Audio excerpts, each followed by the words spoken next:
ഇന്ന് Marco day ആണ്. Marco day എന്ന് പറയുന്ന സമയത്ത് 100 കോടി നേടി എന്ന് പറയുന്ന ഒരു പോസ്റ്റർ അധികം വൈകാതെ തന്നെ ക്യൂബ്സ് എന്റർടൈൻമെന്റ് പുറത്തേക്ക് വിടും. കാരണം ഇതുവരെ വന്നേക്കുന്ന ട്രാക്ക് റെക്കോർഡുകൾ തന്നെ നോക്കുകയാണെന്നുണ്ടെങ്കിൽ ഈ സിനിമ നേടിയിരിക്കുന്ന കളക്ഷൻ എന്ന് പറയുന്നത് ഗംഭീര കളക്ഷനാണ്. മാർക്കോ സിനിമ എന്ന് പറയുന്നത് ഒരു ബ്ലോക്ക് ബസ്റ്റർ എന്നുള്ള ഒരു കാര്യം ഉറപ്പായിരുന്നു, ഷുവർ ഷോട്ടായിരുന്നു. കാരണം ഞാൻ ഇതുവരെ കണ്ടേക്കുന്ന ഒരു വയലന്റ് ബ്രൂട്ടൽ ആക്ഷൻ പടത്തിൽ ഒട്ടും എക്സ്പെക്ട് ചെയ്യാത്ത തരത്തിലൊരു ഇമ്പാക്ട് എന്നൊരു മലയാളം പടം തന്നെയായിരുന്നു ശരിക്കും മാർക്കോ എന്ന് പറയുന്ന സിനിമ എന്ന് പറയുന്നത്. യെസ്, 2024 എന്ന് പറയുന്ന മലയാള സിനിമയുടെ സീൻ മാറ്റും എന്നുള്ളൊരു കാര്യം മുൻപ് സുഷിഷാൻ പറഞ്ഞിരിക്കുന്ന ഒരു ഡയലോഗ് ഞാൻ കടമെടുക്കാണ്. കാരണം ഒരുപാട് 100 കോടി സിനിമകളായിരുന്നു 2024 എന്നൊക്കെ കിട്ടിയായിരുന്നേ. ആ ലിസ്റ്റിലോട്ട് അടുത്ത 100 കോടി എന്ന് പറയുന്ന ഇടം പിടിക്കാനായിട്ട് പോകുന്ന 2024 എന്ന സിനിമയായിട്ട് മാറാൻ പോകുന്ന ഒരു സിനിമയാണ് മാർക്കോ എന്ന് പറയുന്ന ഒരു സിനിമ എന്ന് പറയുന്നത്.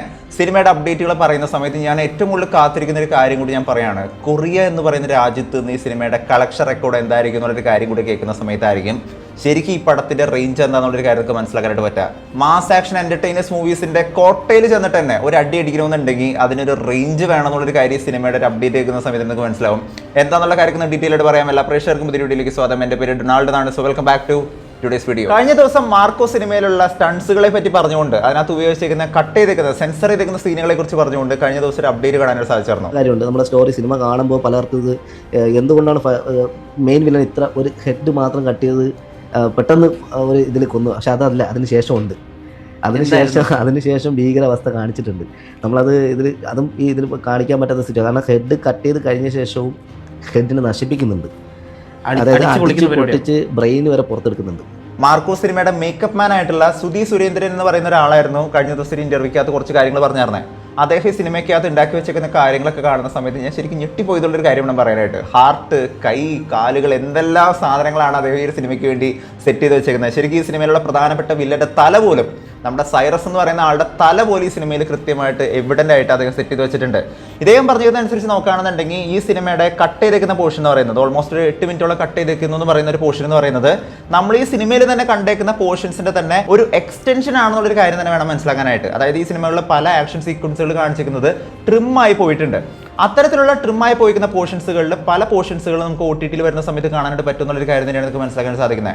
കഴിഞ്ഞ ദിവസം വന്നേക്കുന്ന പ്രൊഡ്യൂസർ വന്നേക്കുന്ന ഒരു അപ്ഡേറ്റ് അനുസരിച്ച് നോക്കുകയാണെന്നുണ്ടെങ്കിൽ റിയാസ് ഖാന്റെ പോർഷൻ ഒരിക്കലും ബ്രൂട്ടൽ സീൻസ് അല്ല. റിയാസ് ഖാന്റെ സീൻസ് എന്ന് പറയുന്നത് ഒരു ഫ്ലാഷ് ബാക്ക് സീൻസ് ആണ്.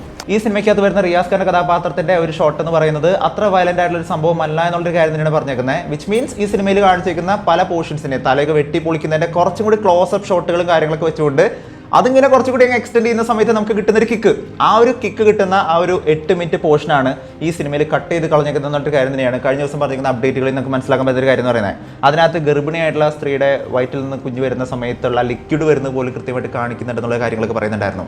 അതുപോലെ തല അടിച്ചു പൊളിക്കുന്ന സമയത്തുള്ള അതിൻ്റെ ക്ലോസപ്പ് ഷോട്ടുകൾ, അതുപോലെ തല വെട്ടിയെടുത്തതിന് ശേഷം അത് അടിച്ചു പൊളിക്കുന്ന ആ ഒരു രോക്ഷമൊക്കെ കാണിക്കുന്ന ഒരുപാട് സീനുകൾ, ഹാർട്ട് ഇങ്ങനെ പിഴിഞ്ഞ് പൊളിക്കുന്ന കുറേ സീനുകളൊക്കെ ഇതിനകത്തുണ്ടെന്നുള്ള കാര്യങ്ങളൊക്കെ പറയുന്നുണ്ടായിരുന്നു. നമുക്ക് ഈ സിനിമ കാണുന്ന സമയത്ത് തോന്നിക്കുന്ന ഏക നെഗറ്റിവിറ്റി എന്ന് പറയുന്നത്, എനിക്ക് തോന്നിക്കുന്ന നെഗറ്റിവിറ്റി എന്നല്ല, ആ വില്ലൻ കുറച്ചും കൂടിയും ഒരു വയലൻസ് അർഹിച്ചേർന്നു എന്നുള്ളൊരു കാര്യം എനിക്ക് തോന്നിയായിരുന്നു. ആ ഒരു കാര്യം എന്തായാലും സാറ്റിസ്ഫൈഡ് ആക്കുന്ന തരത്തിൽ തന്നെയായിരിക്കും ഈ നെറ്റ്ഫ്ലിക്സിൽ വരുന്ന സമയത്ത് ഈ സിനിമയുടെ ഒരു OTT വേർഷൻ ആയിരിക്കും എന്നുള്ളൊരു കാര്യം തന്നെയാണ് ഇത് ഇപ്പോൾ വന്നേക്കുന്ന അപ്ഡേറ്റുകളിൽ നിങ്ങൾക്ക് മനസ്സിലാക്കാൻ പറ്റുന്ന ഒരു കാര്യം എന്ന് പറയുന്നത്. മാർക്കോ സിനിമ ഡിസംബർ 20 ഇറങ്ങിക്കുന്ന സമയത്ത് നമ്മൾ സിനിമയുടെ റിവ്യൂ തന്നെ പറഞ്ഞായിരുന്നു. അന്ന് നമ്മൾ പറഞ്ഞിരുന്ന ഒരു കാര്യം ഉണ്ടായിരുന്നു, നമ്മൾ ഇതുവരെ കണ്ടേക്കുന്ന ഏറ്റവും വയലന്റ് ആൻഡ് ബ്രൂട്ടൽ ആയിട്ടുള്ള പടങ്ങളുടെ ലിസ്റ്റിലോട്ട് 1ാം സ്ഥാനത്ത് തന്നെ വെക്കാൻ വരുന്ന ഒരു ഇന്ത്യൻ സിനിമയാണ് മാർക്കോ സിനിമ എന്നുള്ളൊരു കാര്യം പറഞ്ഞായിരുന്നു. സിനിമ കണ്ടേക്കുന്ന ഭൂരിഭാഗം ആൾക്കാരുടെ അഭിപ്രായം അങ്ങനെ ആയതുകൊണ്ട് തന്നെയാണ് സിനിമ ഒരു A പടമായിട്ട് പോലും, ഒരു A സർട്ടിഫിക്കേഷൻ കിട്ടിക്കുന്ന ഒരു പടമായിട്ട് പോലും മലയാള സിനിമ ഇതുവരെ തൊടാത്തൊരു റെക്കോർഡ്, തൊട മുടിയാതെ തമ്പി എന്ന് പറയുന്ന തരത്തിലുള്ള റെക്കോർഡാണ് മാർക്കോ സിനിമ നേടാനായിട്ട് പോകുന്നത്. വരും ദിവസങ്ങളിൽ ഈ സിനിമയുടെ 100 കോടി എന്ന് പറയുന്ന ഒരു പോസ്റ്റ് കാണാനായിട്ട് സാധിക്കും. കാരണം ഇതുവരെ വന്നിരിക്കുന്ന ട്രാക്ക് റെക്കോർഡ് അനുസരിച്ച് നോക്കുകയാണെന്നുണ്ടെങ്കിൽ ഈ സിനിമ ഇതുവരെ നേടിയിരിക്കുന്ന റെക്കോർഡുകൾ എന്ന് പറയുന്നത്, കളക്ഷൻ എന്ന് പറയുന്നത് വലിയൊരു കളക്ഷൻ തന്നെയാണ്. അവർ സീക്രട്ട് ആയിട്ട് വെച്ചേക്കുന്നതാണ്, വലിയ രീതിക്കുള്ള അപ്ഡേറ്റുകളും തരാതിരിക്കുന്നതാണ്. മാർക്കോ സിനിമയുടെ കളക്ഷൻ റിപ്പോർട്ട് ഒന്ന് വായിച്ചു നോക്കുകയാണെന്നുണ്ടെങ്കിൽ നിങ്ങൾക്ക് മനസ്സിലാക്കാൻ പറ്റുന്ന ഒരു കാര്യം എന്ന് പറയുന്നത്, കഴിഞ്ഞ ദിവസങ്ങളിൽ തെലുങ്ക് സ്റ്റേറ്റിൽ നിന്ന് തന്നെ ഫസ്റ്റ് ഡേ കളക്ഷൻ എന്ന് പറയുന്നത് 1.75 കോടി രൂപയായിരുന്നു എന്നുള്ളൊരു കാര്യം തന്നെയാണ് ഇവർ ഒഫീഷ്യലായിട്ട് പുറത്തുവിട്ടേക്കുന്ന ഒരു കാര്യം എന്ന് പറയുന്നത്. തെലുങ്ക് സ്റ്റേറ്റുകളിൽ സിനിമ ഹിറ്റായോ എന്നുള്ളൊരു കാര്യം ചോദിക്കുകയാണെന്നുണ്ടെങ്കിൽ കഴിഞ്ഞ ദിവസം ഒരു പോസ്റ്റർ നിങ്ങൾക്ക് കാണാൻ സാധിച്ചിട്ടുണ്ടാവും. 55 സ്ക്രീനുകൾ കൂടി അഡീഷണൽ ആയിട്ട് ആഡ് ചെയ്യുന്നു എന്ന് പറഞ്ഞുകൊണ്ട് ഒരു പോസ്റ്റർ നിങ്ങൾക്ക് കാണാനായിട്ട് പറ്റിയിട്ടുണ്ടാവും. ഇത് ഒഫീഷ്യൽ ആയിട്ടുള്ള കാര്യം തന്നെയാണ്. മാർക്കോ സിനിമ തെലുങ്ക് സ്റ്റേറ്റിൽ കൃത്യമായിട്ടുള്ള രീതിക്ക് ക്ലച്ച് പിടിച്ചിട്ടുണ്ട്. ഇവിടെ കാണുന്ന റിവ്യൂസുകളൊക്കെ ഞാൻ കണ്ടുനോക്കിയായിരുന്നു. ശരിക്കും കാണുന്ന സമയത്ത് തന്നെ ശരിക്കും ഞെട്ടിക്കുന്ന തരത്തിലുള്ള റിവ്യൂസുകളായിരുന്നു. തെലുങ്ക് പടങ്ങളിൽ അവർ കാണാത്ത ആക്ഷൻ പടങ്ങളൊന്നും ഇല്ല അല്ലേ, ഗ്രാവിറ്റിയിൽ മറികടന്നുകൊണ്ട് പോകുന്ന ടൈപ്പ് ഓഫ് വല്ലയ ആക്ഷൻ പടങ്ങൾ കണ്ടേക്കുന്ന അവരെന്നെ പറയുന്ന കാര്യം എന്ന് പറയുന്നത് ഇതുവരെ കണ്ടേക്കുന്ന ഒരു വയലന്റ് ആക്ഷൻ പടങ്ങളിൽ ഏറ്റവും പീക്കി നിൽക്കുന്ന ഒരു സിനിമ എന്നുള്ളൊരു കാര്യം തന്നെയാണ് മാർക്കോനെ കുറിച്ച് പറഞ്ഞേക്കുന്ന ഒരു കാര്യം എന്ന് പറയുന്നത്. തെലുങ്ക് സ്റ്റേറ്റുള്ള സിനിമ വൻ ഹിറ്റാണ്. തമിഴിൽ ഈ ദിവസങ്ങൾ റിലീസ് ആയിട്ടുണ്ട്. തമിഴിലും ഇതുപോലെ തന്നെ 1 കോടിക്ക് മേലെ കളക്ഷൻ ഈ സിനിമയ്ക്ക് നേടാനായിട്ട് സാധിച്ചിട്ടുള്ള ഒരു കാര്യം തന്നെയാണ് നമുക്ക് മനസ്സിലാക്കാനായിട്ട് സാധിക്കുന്നത്. ഹിന്ദിയിൽ ഓഫ് കോഴ്സ് കൂടുതൽ പറയേണ്ട ആവശ്യമില്ല. 35 സ്ക്രീനുകളിൽ നിന്ന് സ്റ്റാർട്ട് ചെയ്തിട്ട് പിന്നീട് 650 മേലെ സ്ക്രീനുകളിലോട്ട് റിലീസ് അയക്കുന്ന വൈഡ് അയക്കുന്ന ഒരു വലിയൊരു സിനിമ തന്നെയാണ് മാർക്കോ എന്ന് പറയുന്നത്. ഹിന്ദിയിലും ഈ സിനിമ നല്ല രീതിക്ക് ക്ലച്ച് ആയിട്ടുള്ള ഒരു കാര്യം നമ്മൾ നേരത്തെ കൂട്ടി അറിഞ്ഞിരുന്ന ഒരു കാര്യം തന്നെയായിരുന്നു. പക്ഷേ സിനിമയുടെ ടോട്ടൽ കളക്ഷനാണ് എന്നെ ശരിക്കും അങ്ങ് ഇൻട്രസ്റ്റിംഗ് ആക്കിയത്. ഒരു എ പടം ആലോചിക്കണം, ഒരു എ പടം വേൾഡ് വൈഡ് ആയിട്ട് നേടിക്കുന്ന കളക്ഷൻ എന്ന് പറയുന്നത് 92 കോടി രൂപയോളാന്നുള്ളൊരു കാര്യം തന്നെയാണ് നമുക്ക് മനസ്സിലാക്കാനായിട്ട് സാധിക്കുന്നത്. 92 കോടി രൂപ എന്ന് പറയുന്ന സമയത്ത് ഇത്രയേ ഉള്ളൂ എന്നൊക്കെ ചിന്തിക്കുന്ന ആൾക്കാരുണ്ടാവും. ഇന്ത്യൻ സിനിമയിൽ ഒരു എ സർട്ടിഫിക്കറ്റ് കിട്ടിയിരിക്കുന്ന ഒരു പടം, അതൊരു മലയാള പടം 92 കോടി രൂപ നേടാന്ന് പറയുന്നത് ചെറിയൊരു കാര്യമില്ല.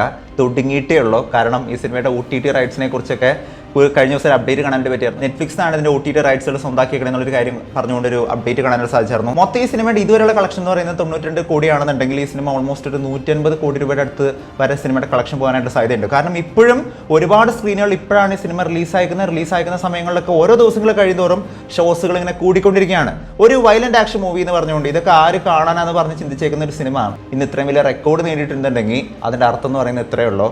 ഏതൊരു കൈൻഡ് ഓഫ് പടമാണെങ്കിലും അത് വയലന്റ് ആക്ഷൻ മൂവി ആണെങ്കിൽ പോലും അത് കാണാനായിട്ട് ഇവിടെ ആൾക്കാരുണ്ട് എന്നുള്ളൊരു കാര്യം തന്നെയാണ് കൃത്യമായിട്ട് സൂചിപ്പിക്കുന്നത്.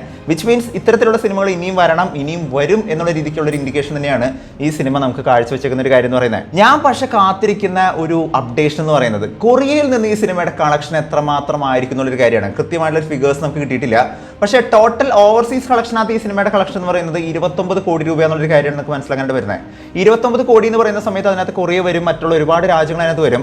കൊറിയ എന്ന് പറയുന്ന രാജ്യത്തിന് ഒരു പ്രത്യേകതയുണ്ട്. നമുക്കറിയാം ഏറ്റവും നല്ല വയലൻസ് ഉള്ള പടങ്ങൾ വന്നേക്കുന്ന ഒരു രാജ്യം ഏതാണെന്ന് നോക്കുകയാണെന്നുണ്ടെങ്കിൽ അത് കൊറിയയിൽ നിന്നുള്ള സിനിമകളിൽ നിന്നാണ്. ശരിക്കും ഈ ഒരു സിനിമകളുടെ തുടക്കം എന്ന് പറയുന്നത് അവർ പല റെഫറൻസുകൾ കണ്ടെടുക്കാനായിട്ട് ശ്രമിച്ചേക്കുന്നതൊക്കെ ബേസിക്കലി അവരൊരു ഇൻസ്പിറേഷൻ എന്ന് പറയുന്നത് ബേസിക്കലി കൊറിയൻ സിനിമകൾ തന്നെയായിരിക്കും. കാരണം കൊറിയൻ സിനിമകളിൽ കാണിച്ചിരിക്കുന്ന മാസ് ആക്ഷൻ എന്നൊക്കെ പറയുന്നത് വേറെ ലെവലാണ്. പണ്ട് മുതൽക്കേ തന്നെ അവരുടെ കോട്ടയെ തന്നെ മാസ് ആക്ഷൻ സിനിമകൾ ഇറക്കുന്ന അവരുടെ കോട്ടയെ തന്നെ ചെന്ന് പോയിക്കൊണ്ട് നമ്മുടെ മലയാള സിനിമ ഒരു ഇന്ത്യൻ സിനിമ എന്നുള്ള രീതിക്ക് അവിടെ പോയിക്കൊണ്ട് ആ സിനിമ എത്രമാത്രം കളക്ഷൻ നേടുന്നുള്ളൊരു കാര്യം തന്നെയാണ് നമ്മുടെ ഏറ്റവും വലിയൊരു ചിന്ത. ബാഹുബലിക്ക് ശേഷം റിലീസ് ചെയ്യുന്ന ഒരു ഇന്ത്യൻ സിനിമയാണ് മാർക്കോ എന്ന് പറയുന്ന സിനിമ. അത് ഇന്ത്യൻ സിനിമയുടെ തന്നെ ഒരു ബെഞ്ച് മാർക്ക് എന്നുള്ളൊരു കാര്യം കൂടി ആലോചിക്കണം. കാരണം ബാഹുബലി എന്ന് പറയുന്ന സിനിമയ്ക്ക് ശേഷം ഇവിടെ KGF വന്നായിരുന്നു, ആനിമൽ വന്നായിരുന്നു, കില്ല് വന്നായിരുന്നു, ഒരുപാട് സിനിമകൾ ഇവിടെ വന്നിട്ട് പോലും ഈ സിനിമകൾക്കൊന്നും കിട്ടാത്ത കൈൻഡ് ഓഫ് ഒരു അപ്രീസിയേഷൻ, ഒരു റിലീസുമാണ് ശരിക്കും കൊറിയയിൽ ഈ മാർക്കോ എന്ന് പറയുന്ന സിനിമയ്ക്ക് കിട്ടിയേക്കുന്നത്. അതൊരു വലിയ അച്ചീവ്മെന്റ് തന്നെയാണ് മലയാള സിനിമയെ സംബന്ധിച്ചിടത്തോളം. ക്ലാസിക്സ് മാത്രം ചെയ്യാനായിട്ട് പറ്റൂ എന്ന് പറഞ്ഞേക്കുന്ന മലയാള സിനിമയാണ് ഇപ്പോൾ മാസ് ആക്ഷൻ പടങ്ങളുടെ ഏറ്റവും പീക്കി നിൽക്കുന്ന ഒരു പടം ഇറക്കിക്കൊണ്ട് അതും കൊറിയ എന്ന് പറയുന്നതിന്റെ തട്ടകത്തിൽ തന്നെ ചെയ്തുകൊണ്ട് മത്സരിക്കാനായിട്ട് പോയിരിക്കുന്നത്. എന്തായാലും സിനിമ പറഞ്ഞ പോലെ തന്നെ ഒരു ചരിത്രമായിട്ട് മാറിയേക്കാണ്. മലയാള സിനിമയിൽ നിന്ന് ക്ലാസിക്സ് മാത്രമല്ല എല്ലാത്തരം പടങ്ങളും, അത് ഹൊറർ പടമായിട്ടുള്ള ഹൊറർ മൂഡിൽ വന്നേക്കുന്ന ബ്രഹ്മയുഗം ആയിക്കോട്ടെ, അല്ലെങ്കിൽ ആവേശം പോലത്തെ പടം ആയിക്കോട്ടെ, ഇനി വേണ്ട ഉള്ളൊഴുക്ക് പോലത്തെ പടം ആയിക്കോട്ടെ, ഏത് കൈൻഡ് ഓഫ് പടം ഇവിടെ ഉണ്ട്. അങ്ങനത്തെ ഒരു പെർട്ടിക്കുലർ ഓഡിയൻസിന് വേണ്ടി മാത്രമുള്ള ഒരു സിനിമയല്ല, എല്ലാ കൈൻഡ് ഓഫ് ഓഡിയൻസിനും ഇഷ്ടപ്പെടുന്ന തരത്തിലുള്ള പല കാറ്റഗറി ഓഫ് സിനിമകളാണ് മലയാള സിനിമയുടെ ഏറ്റവും വലിയ കൂർന്ന് കാണിക്കുന്ന തരത്തിൽ തന്നെയാണ് 2024 എന്ന് പറയുന്ന ഒരു വർഷം പോയിക്കുന്നത്. പേഴ്സണലി ആസ് എ റിവ്യൂവർ കഴിഞ്ഞ വർഷം എന്ന് പറയുന്നത് സാറ്റിസ്ഫൈഡ് ആയിട്ടുള്ള ഒരു വർഷം തന്നെയായിരുന്നു. കാരണം ഓരോ സിനിമകൾ ഇറങ്ങുന്ന സമയത്ത് വ്യത്യസ്തമായിട്ടുള്ള ഓരോ അനുഭവങ്ങൾ തരുന്ന സമയത്തും വിജയിക്കുമോ എന്ന് സംശയം തോന്നുന്ന സിനിമകൾ പോലും നല്ല രീതിക്ക് ക്ലിക്ക് അയക്കുന്ന ആൾക്കാർ നല്ല സിനിമയാണെന്നുണ്ടെങ്കിൽ അക്സെപ്റ്റ് ചെയ്തേക്കുന്ന ഒരു വർഷം തന്നെയാണ് കഴിഞ്ഞ വർഷം എന്ന് പറയുന്നത്. പക്ഷേ നമ്മുടെ സൂപ്പർ സ്റ്റാർ ആയിട്ടുള്ള നമ്മുടെ ഏറ്റവും വലിയ നമ്മുടെയൊക്കെ ഒരു അഭിമാനമായിട്ടുള്ള ലാലേട്ടൻ്റെ സിനിമകൾക്ക് നല്ല രീതിക്കുള്ള റിസപ്ഷൻ കഴിഞ്ഞ വർഷം കിട്ടിയിരുന്നില്ല എന്നുള്ളൊരു കാര്യം ഞാൻ വളരെ വിഷമത്തോടുകൂടി ഓർക്കാണ്. കാരണം അദ്ദേഹം ഇതിലും നല്ല സിനിമകൾ ഡിസർവ് ചെയ്തായിരുന്നു. നല്ല സിനിമകൾ ഇനിയും അദ്ദേഹത്തിൻ്റെ ഒരുപാട് വരാനായിട്ടുണ്ട്. എന്തായാലും ഈ വർഷം എന്ന് പറയുന്നത് 2025 എന്ന് പറയുന്നത് ലാലേട്ടൻ്റെ ഒരുപാട് നല്ല നല്ല സിനിമകൾ വരാനായിട്ടുള്ള വർഷം തന്നെയാണ്.